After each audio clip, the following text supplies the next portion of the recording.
So hi! Welcome and welcome back to my YouTube channel, and for today's tutorial, ituturo ko sa inyo kung paano nga ba i-connect sa TV ang inyong YouTube sa phone.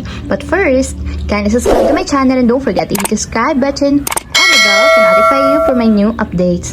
And if you want to learn more, just keep on watching and let's start. So ayan guys, for today's video, open lang natin muna ang ating YouTube account o yung ating YouTube app.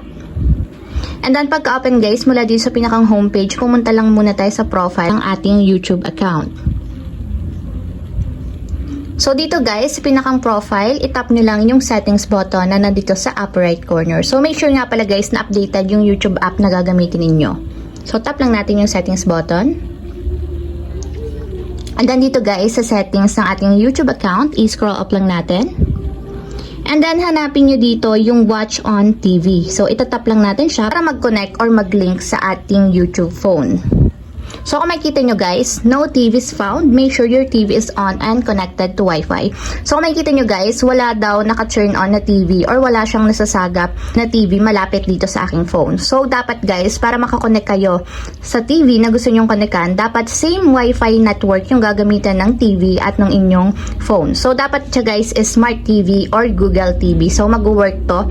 Ko-connect yung ating YouTube account dun sa TV na pagko-connectan natin. So, mag-open ako guys ng TV and makikita nyo yung pinagkaiba niya kapag may nasasagap na TV. So, ayan guys, inopen ko yung TV namin and ganito yung lalabas dyan guys once na may na-detect na siya na TV. So, kung makikita nyo, Google TV 2608. So, automatic lalabas yan guys sa inyong phone once na same Wi-Fi network kayo nakakonect. Isang Wi-Fi lang dapat yung kukonectan ninyo para lalabas dito yung TV na gusto nyong konectan. So, para maging connected or malink yung ating phone sa YouTube, ang gagawin nyo lang is itap nyo yung link. And automatic yan guys, kung makikita nyo, your phone is linked to Google TV 2608. So once na nakaganyan na, pwede nating kontrolin yung YouTube sa TV gamit yung ating phone. So ayan guys, for example is magpe-play ako ng isang YouTube video. And automatic yan guys, kapag pinlay natin to sa ating phone, ganito din yung lalabas sa Google TV or Smart TV na nakakonect yung ating phone.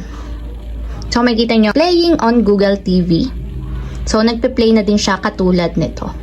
So, ayan lang guys. Ganun lang kasimple kung paano nga ba i-connect sa TV ang inyong YouTube sa phone. If you have a question, kindly comment down below and don't forget to hit the subscribe button and the bell to notify you for my new updates.